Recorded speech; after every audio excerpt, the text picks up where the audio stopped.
We'll be getting their thoughts very, very soon. First of all, just to sort of set the scene, a little bit of context. We're going to go from the top.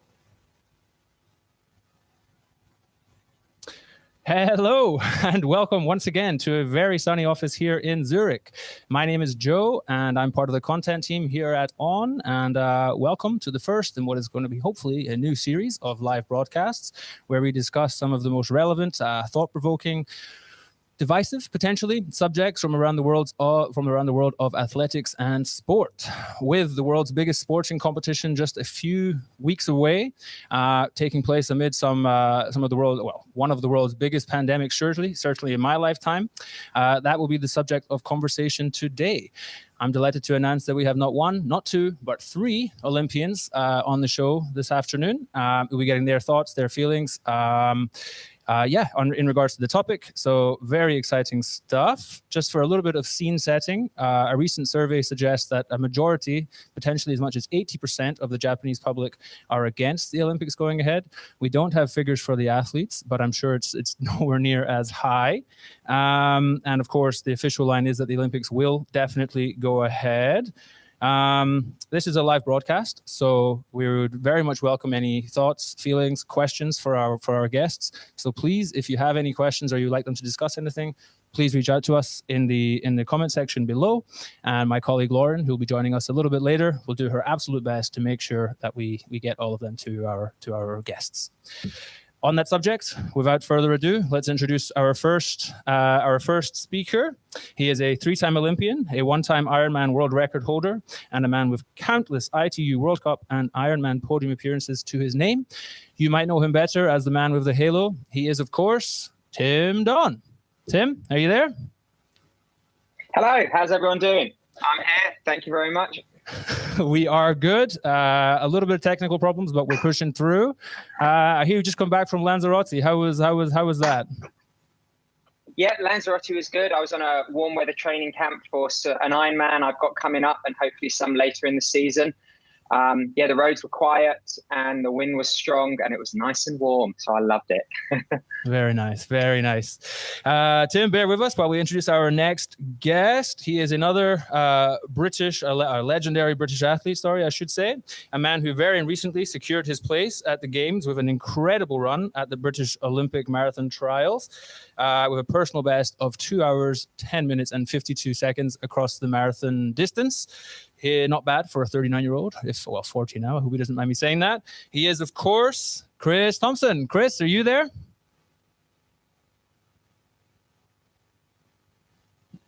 I am. Sorry, I was struggling to find the unmute button. Hi, thanks for having me. Yeah, Chris Thompson here, getting ready for Tokyo Olympics. Very excited, but obviously far more excited to be talking to you guys right now.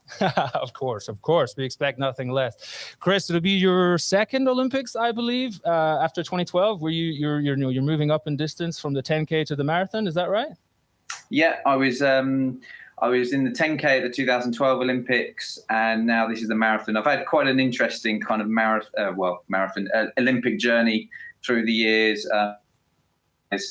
You do need a bit of luck on your side when it comes to injuries and stuff, but this will be my second one, and I'm very excited to mix it with people over the marathon. This actually is going to be my first marathon major championship, which is very different to a big city one, so I'm excited to get my teeth stuck into it.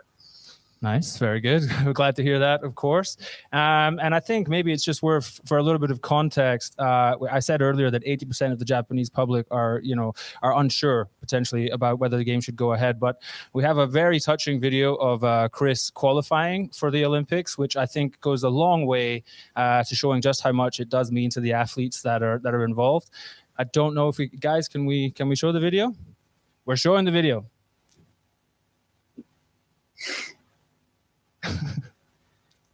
So yeah, as you can see, Chris clearly very, very excited there.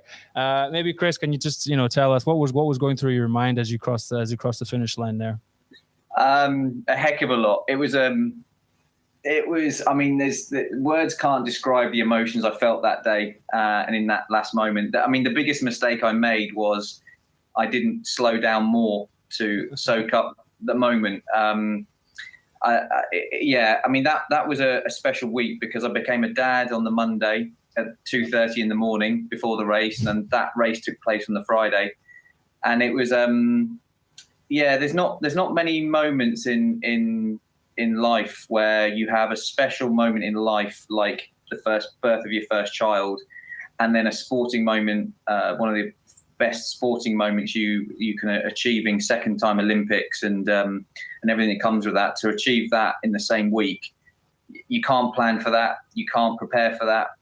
You can only ride a wave and try and make it happen. And it was I describe it like an explosion of emotion that day, and that finishing, like, closing video just almost doesn't quite sum it up, because inside I was probably screaming even more. There's a pond behind in the background, and if people weren't there to stop me, I'd have jumped in it. I was on cloud cuckoo. I was on clouds. Quite. So there's a pun for it. It was a special moment, and I honestly, I'll never forget that. I wish I could bottle it and just dish it out to people, because it was incredible.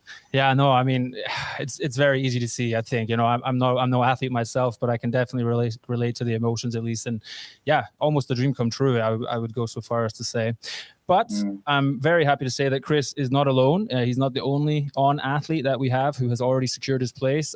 Gents, bear with me. I'm going to take the audience through the entire list. And everyone watching around the world, please bear with me. It is a bit of a list. I apologize in advance if I mispronounce anybody's name.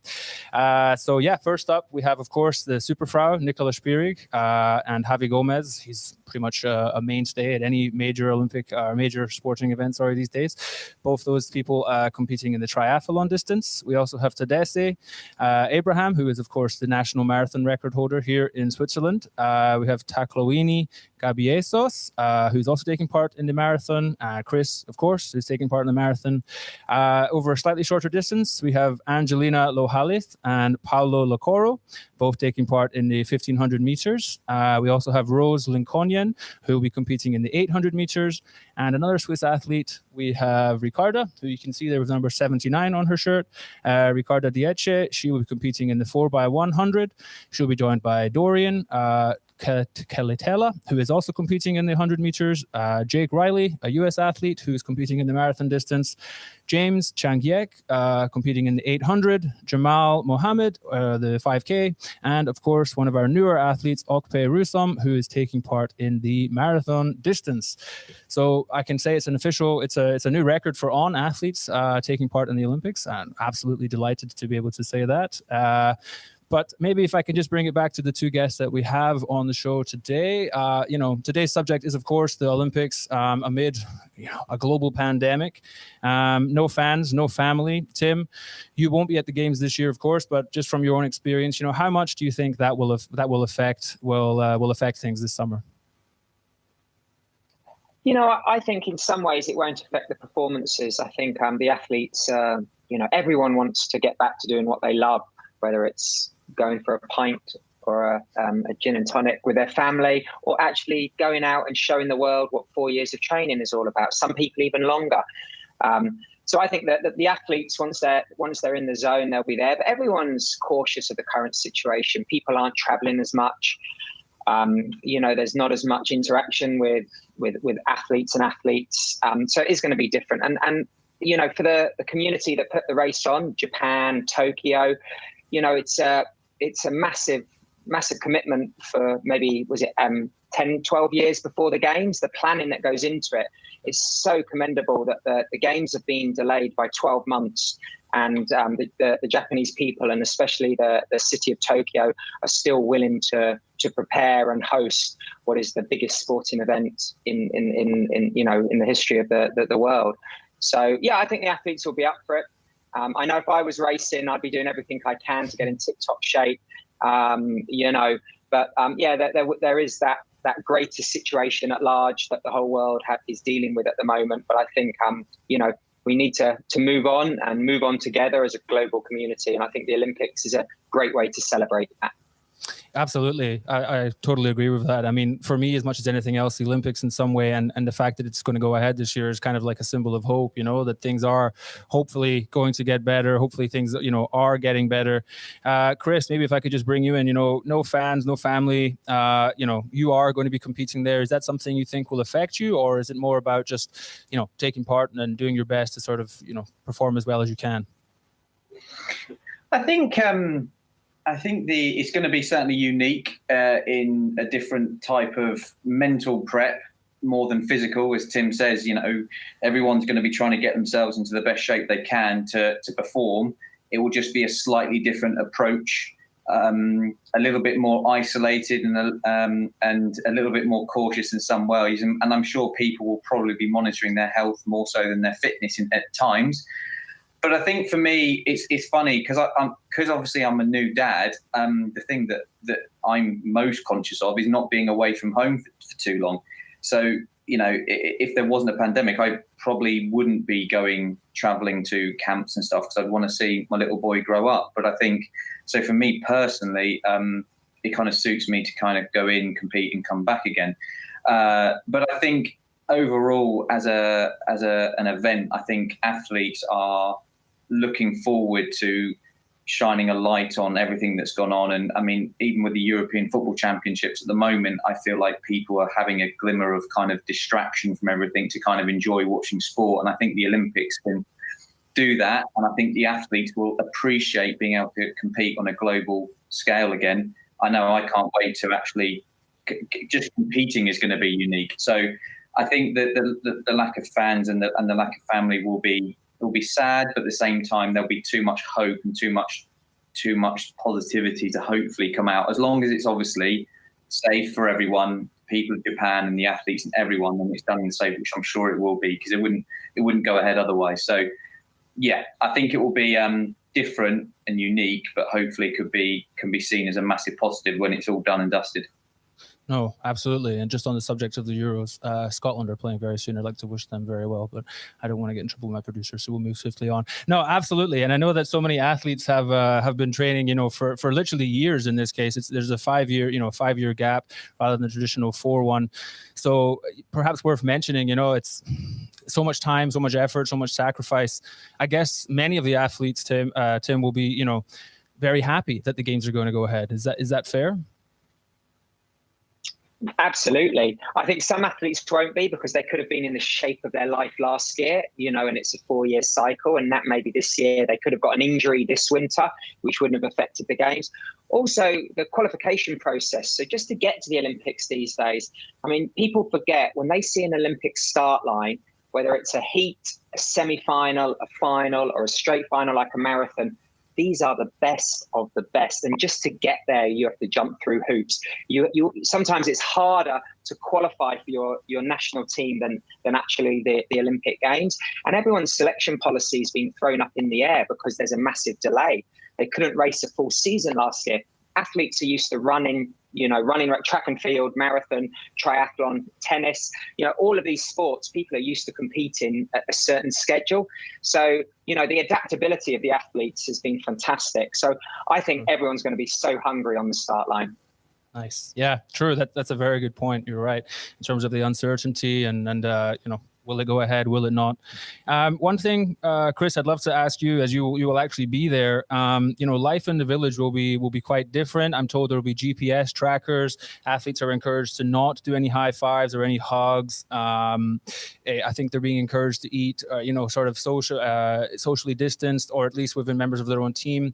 Is that something that, I don't know, will affect the way that you think about it, or are you going there to perform?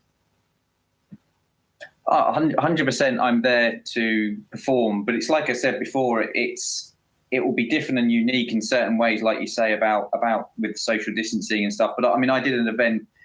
I did London Marathon last year in October, and that was my first event from when the pandemic started. And there was a lot of things put in place for that event, where you were wearing a necklace which monitored you were always 2 meters apart from other people, and a lot of tracking, a lot of stuff was going on. And I was surprised how natural it was. I almost appreciated just being around people, because for so long had been in lockdown. So even if it's in a limited capacity, I think people will see the positives of being around other athletes and soaking that environment. Because I'm a big believer in creating a culture or an environment to bring out the best in you, and whatever that is, sport or business or anything, and just being around other elite athletes all trying to achieve the same thing, in whatever form that be, you will rise to that challenge. And the village will be no different. You'll be inspired, whatever format the village is in, will go in, and you will feel inspired just to see world-class athletes. I mean, I'll Kipchoge or whoever it might be, or other on athletes, whoever they are, you get inspired by that, because for so long I've been training for this games in isolation on my own. So just even if it's 2 meters away, it would be nice to see other athletes looking to do the same thing. And I definitely think, when the gun goes, I'll be a fierce competitor with the rest of them. And I think there'll be an opportunity there that whoever keeps their mind the most focused on that race and to perform there could be some exciting performances to come out of the games. Nice. I'm very, very happy to hear that. No, you're right. It's a fantastic gathering of athletes. I think it's 11,900 or around that number in total that will be descending on Tokyo, on Japan. I think is well worth mentioning. We have almost 80,000. I think a combined total of journalists, staff, and volunteers. So, Tim, you touched on it there. It's an incredible undertaking for Japan, and amid these difficult times, it's fantastic, I guess, to see it's going ahead. On the subject of Japan, I'm delighted to say that we have a roving reporter, Yuka, on the scene, and she's been out speaking to some of the locals there to get their feelings on the Olympics. Yuka, what have you got for us? Thanks, Joe. And hi, team. This is Yuka from Japan office. Today, I want to talk a little bit about the situation in Japan concerning Tokyo Olympics and COVID. I've asked a few people around what they think about the Tokyo Olympics happening this year and whether they agree with it, why or why not. So it's unfortunate, but I don't think that we should be hosting the Olympics this year in Tokyo. If you think about it in terms of the economy, I know that Japanese government has heavily invested into the infrastructure. But without the mobility of the attendees and the spectators, I don't believe that there's going to be enough economical upside in terms of hosting the event. I think that it would have been really amazing to have and host the Olympics here in Tokyo, Japan, being that we're in Japan, and it would have been super cool and super fun to experience all of that and have all the athletes from different countries come and compete in Japan, and just for the world to see what an amazing country Japan is. For me, I think it would be awesome if we could extend and postpone the Olympics at least one more year until maybe the entire country can get vaccinated, until travel restrictions are done. But yeah, I'm still hopeful that they will happen. Basically, I'm supportive towards the Olympics to be held in Japan, despite all the remaining concerns around COVID situation, especially when I think about all the athletes who trained hard for the past 4 years for this very moment. Well, that's about it from us in Japan, so I will be passing the mic back to Joe in the studio.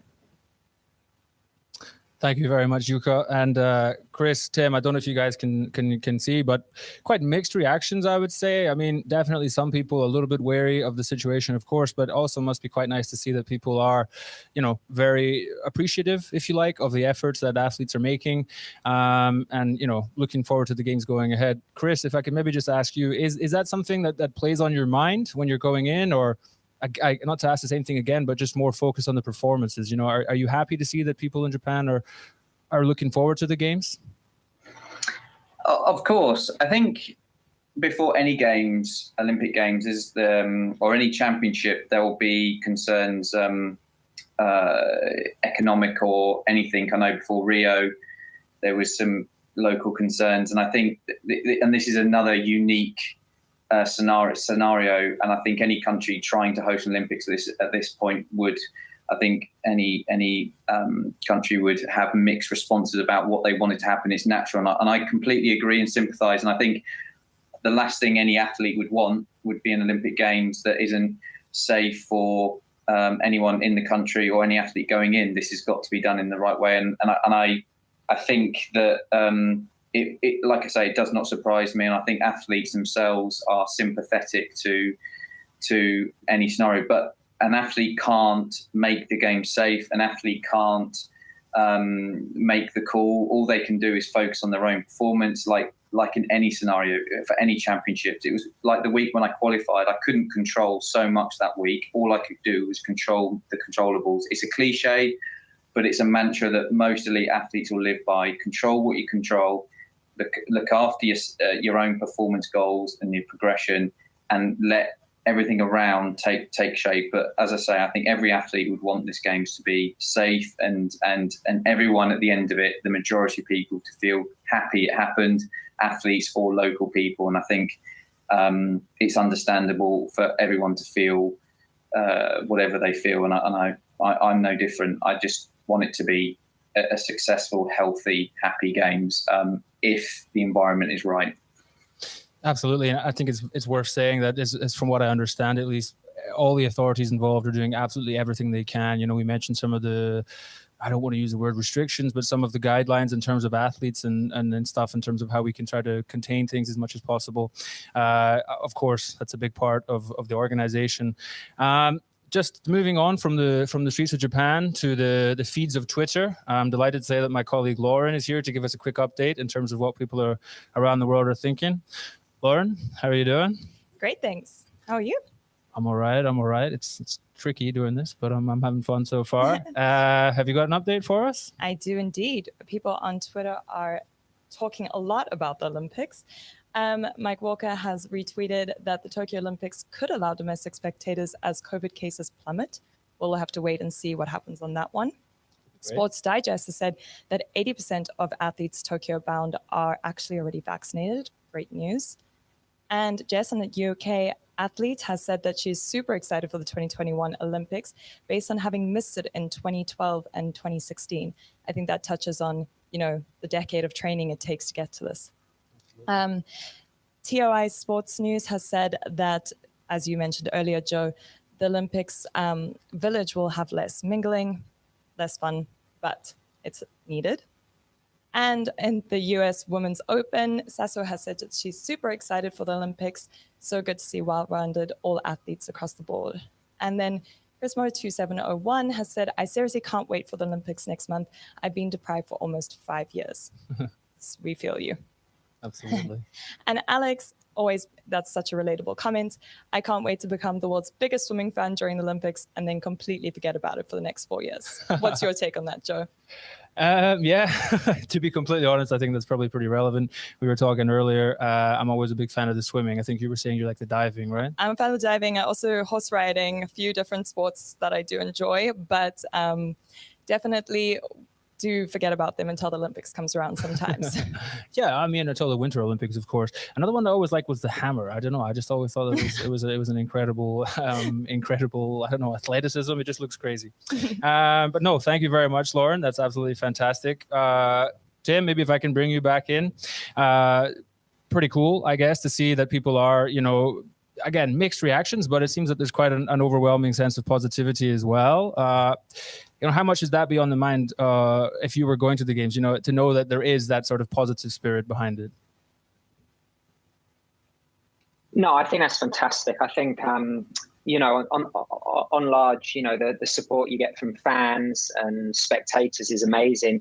I think in some ways it's good that this has happened towards the end of the pandemic, hopefully, because people are used to the restrictions, whether you're in Japan or whether you're in your home country. Face coverings aren't going to be a surprise. We know to keep our distance. We know to wash our hands.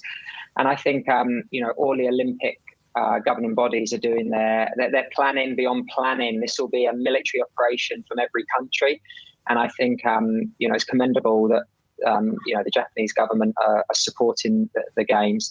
And also, small things, it's very hard to get tickets. So if there are going to be spectators, it is going to be mostly Japanese, if not 100%. So they have got a very unique opportunity to watch some of the greatest athletes to ever walk the planet race. And that doesn't, like Tomo, I mean, to watch his form, his fluidity, how he runs, it's just beautiful. So everyone can watch that on television, but the people of Japan can watch Chris in person.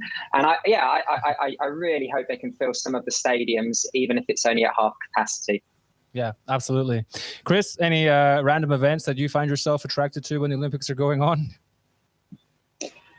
Yeah, like it's funny you mentioned the hammer, actually, because Sophie Hitchin, British girl, won the last Olympics. She won a bronze medal, but she's retired this year, so she's not going to go and try and retain an Olympic medal. I'm like you guys said, I just love seeing just all the different sports. I like the shooting. I like target stuff like that. Like I find Tim's trying to give me things he likes to do. So, tennis. I think that was tennis he was trying to mimic. But I do like. It was like I like a lot of the target stuff. The arrows. The arrows. Yes, what's it called? The, archery. Love archery. it. That's the one. Yeah. I love target stuff like that. It's like an elaborate form of darts. But Now, do you know what? Because I like the Winter Olympics as well. It's not Winter Olympics is one of those 4 yearly cycle ones. Whereas the summer, I've got a bit more interest in some of the events like track and field through the things. But there is a lot of sports that I like. I'm thinking about diving. Yeah. I really like the technicality of it's almost like you learn new sports because you're learning the details and the techniques and stuff as these sports come round. And rowing is another one. I mean, the list is endless. I think there's a few new ones coming in. You'll have to correct me. What is it? Breakdancing that's coming in, and skateboarding as well, I think. And skateboarding, yeah. So there's a lot. And speed climbing. That's one to watch out for. Yeah, true. Yeah, absolutely. I love archery. So, that was always one that got me as a kid. I was a big Robin Hood fan growing up, and I absolutely loved the archery. But like you say, some new events to look forward to. I'm going to ask Lauren if have any questions in the comment section for the guys. We do indeed. Peter is asking Tim, if long distance triathlon was an Olympic discipline, would you be joining Tokyo? And the question was actually twofold. Who do you think will be winning at the Olympic triathlon? Tim, let's put you on the spot. I'm all over that. I'll definitely be there in Tokyo. Who would win? Come on, guys, don't ask a silly question. Jan will probably get injured preparing. Lionel will overtrain and end up in a UFC fight. So it just leaves me. No, I think Ironman would be a great Olympic sport.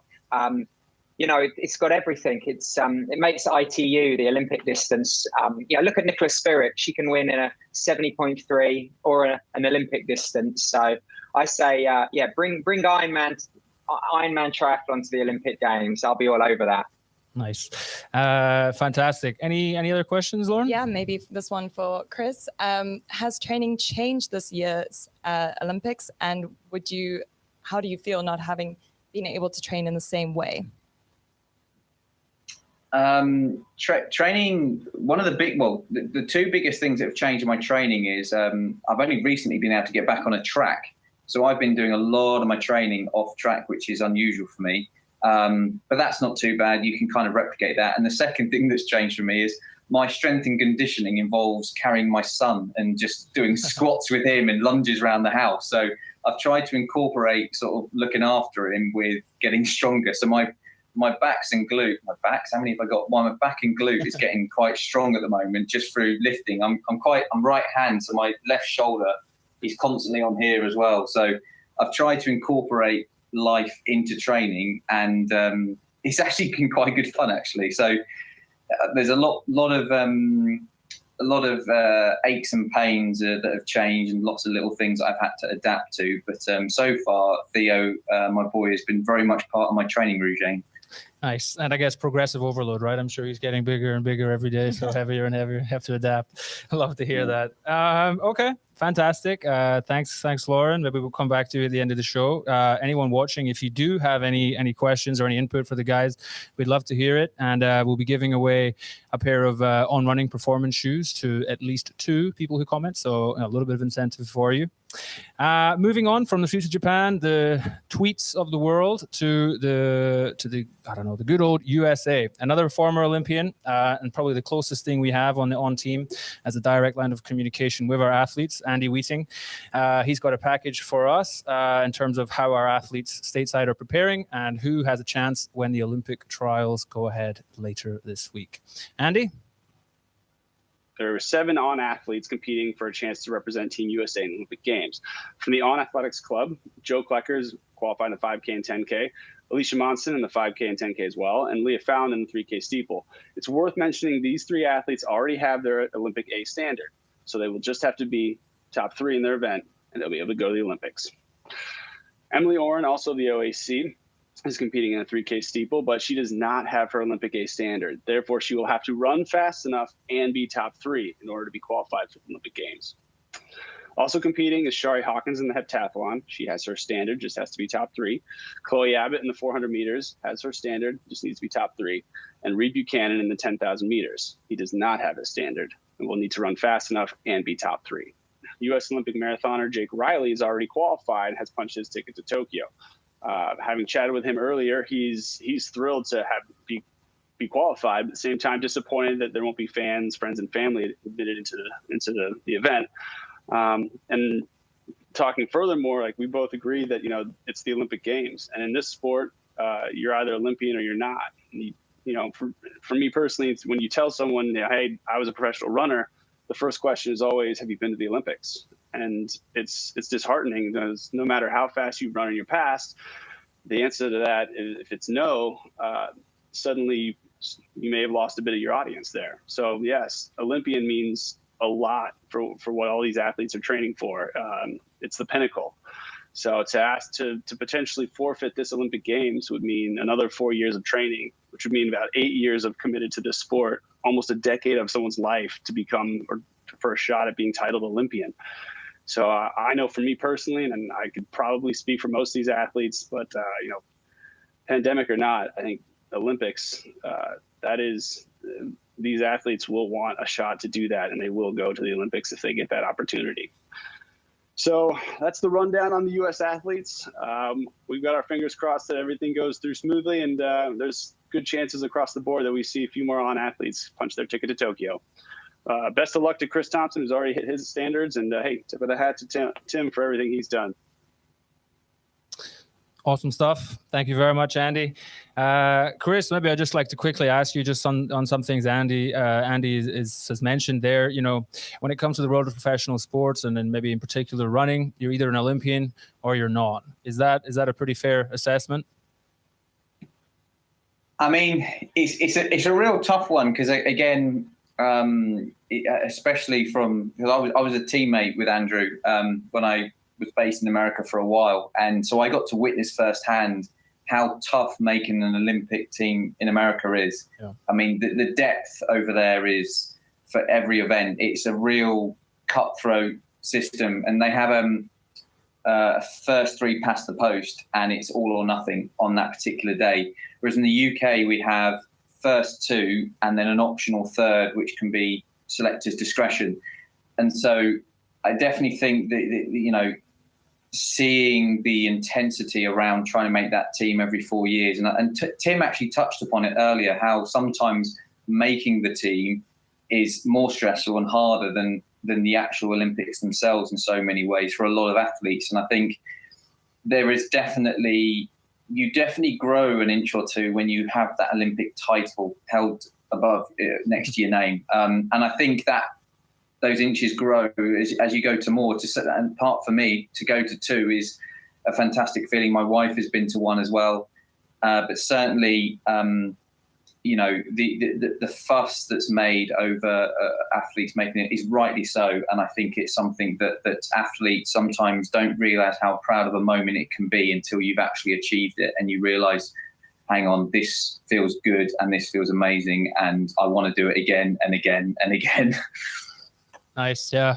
As someone who has zero chance ever of going to the Olympics, I can only sort of say, yeah, I can imagine that would be true. I know so many of them have, tattoos and sort of this, to commemorate the sort of thing. So no, absolutely. I don't know, like I said earlier, almost a dream come true in some ways.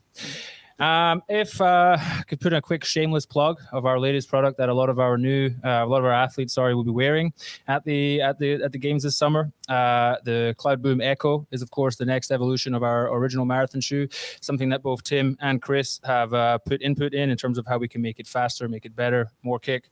And like I say, it's almost like our super shoe, I think is how we're describing it. We've conducted extensive tests with our athletes and also externally, and I'm very happy to say that it's our most efficient, highest performing shoe ever, actually, in our relatively young history here at On. Even happier to say that we have a cheeky little sneak peek. Bear with us, this is not 100% ready, but it should hopefully give you a bit of insight into the stuff going on behind the scenes to bring this shoe to you. When you're designing a shoe for the world's best athletes, everything is a challenge. The input from our athletes really shape our shoes. With us, it's actually an interaction, it's a dialogue, and they are super crucial in helping us make the product even better. There has been a lot of late nights. We have worked a lot on this shoe. We have gone further than we have ever gone, and I think this shoe will also take our athletes further than they have ever been. As you can see, still very much a work in progress, but I promise you it'll be worth the wait. We're all very, very excited about this shoe. In fact, you can actually see a couple of people that we've already mentioned in today's show. We see Jake Riley, we see Tadesse Abraham, two fantastic marathoners, and we wish them, of course, Chris, all the best going forward in the sports. Lauren, I'd like to welcome Lauren quickly back. Do we have any final questions or comments for Chris and Tim? We do have one comment, not a question, but my projection, On will have more athletes at the Olympic Games than any other pro team. Nice comment. Ooh, I would love to provide some kind of comment on that, but I'm not entirely sure that it's true. So I'm going to stay away from it. But we love the love. We love the love, yeah. And a question for Tim: how is recovery? Are you fully recovered? How is training since the accident? From the man with the halo. Yes. Tim, how's the neck? It's good now. My chair now swivels, so I don't have to turn my head. No. I mean, any major accident, there's always going to be, lingering issues. On the whole, we're on top of them. A lot more rehab and conditioning I have to do now on a daily basis.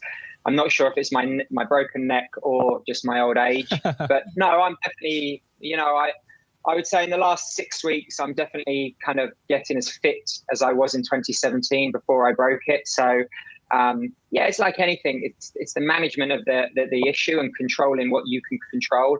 So, I'm very lucky that I've got a great support network around me. So, I'll definitely be I'll be racing in a couple of weeks' time at Ironman UK, and hopefully I'll be able to, I'm really excited as well to race in the new shoe. I've done some training in it, and as you say, it's definitely the fastest On shoe I've ever ran in, and I've been running in them for nearly a decade now. So super pumped about that. Love to hear that. And just for the record, we did not ask him to say that. I'm going to go on record saying that. No, fantastic stuff. And just in case anyone is unaware, Tim, he kind of mentioned it there. He broke his neck in a traffic accident going into Kona a few years back. If you haven't already, again, another shameless plug, I'm sorry, but you should really check out the documentary, The Man with the Halo. It's a fantastic look at Tim's recovery process and trying to get back to full health following what was a pretty nasty injury.